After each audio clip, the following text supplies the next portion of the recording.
নমস্কার বন্ধুরা, আর গরম খাবার চ্যানেলে আপনাদের সবাইকে স্বাগত জানাই। বন্ধুরা, আজকে 2 মিনিটে ম্যাগি রান্না করব। আর এই ম্যাগিটা কিন্তু দুধ ম্যাগি রান্না করব। বাচ্চাদের জন্য খুবই উপকারী। আর দুধ ম্যাগি কিন্তু বাচ্চা থেকে বড় সবাই কাছেই খুব ভালো লাগে। তো আজকে দুধ ম্যাগিটা কীভাবে তৈরি করছি ভিডিওটা দেখুন। 2 মিনিটের মধ্যেই ম্যাগি রেডি করে নেব বন্ধুরা। 2 মিনিটের ভিডিও স্কিপ না করে ভিডিওটা পুরোটা দেখো বন্ধুরা। চুলায় একটা যে কোনো কড়াই বা সসপ্যান বসিয়ে আপনারা পরিমাণ মতো এখানে আমি 250 থেকে অর্ধেক দুধ দিয়েছি আর অর্ধেক এরকম জল দিয়েছি। আপনারা চাইলে কিন্তু এখানে সম্পূর্ণ ম্যাগিটা দুধের মধ্যেই সেদ্ধ করে নিতে পারেন। তো আমি দুধের সঙ্গে একটু জলও দিলাম। দুধটা অনেকটাই গাঢ় দুধ, তার জন্য জল দিলাম। এবার একটা ম্যাগি দিয়ে এভাবে ঢাকনা চাপা দিয়ে সেদ্ধ হতে দেব।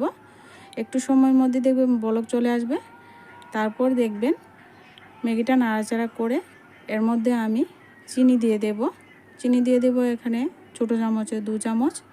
আর ম্যাগি মশলাটা দিয়ে দেব। যদি আপনারা বাচ্চাদের জন্য করেন বা ঝাল খেতে পারে না, তাদের জন্য কিন্তু ম্যাগি মশলাটা এখানে না দিলে ভালো হবে, কিন্তু আমি কিন্তু বড়দের জন্য করছি। আপনারা 3-4 বছরের বাচ্চার জন্য কিন্তু মশলা দিয়ে করতে পারেন। আর যদি একটু ছোটো হয় মশলা বাদ দিয়ে তাদেরকে কিন্তু সেদ্ধভাবে দুধের মধ্যে সেদ্ধভাবে কিন্তু চিনিটা দিয়ে একটু করে নিতে পারেন। এবার মশলাটা দিয়ে আরও কিছুক্ষণ নাড়াচাড়া করে ভালো করে একদম মিশিয়ে নেব।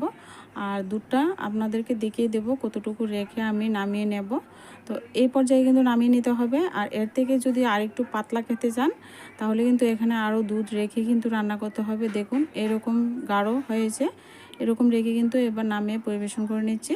বন্ধুরা, এই দুধ ম্যাগি রেসিপিটা কেমন লেগেছে অবশ্যই কমেন্টের মাধ্যমে জানাতে ভুলবেন না। আর আজকে এই ছোট্ট ভিডিওটা ভালো লাগলে ভিডিওতে লাইক কমেন্ট করবেন। চ্যানেলটিকে বন্ধুরা সাবস্ক্রাইব করতে ভুলবেন না। আজকে ভিডিওটা এই পর্যন্তই, দেখা হচ্ছে নেক্সট ভিডিওতে।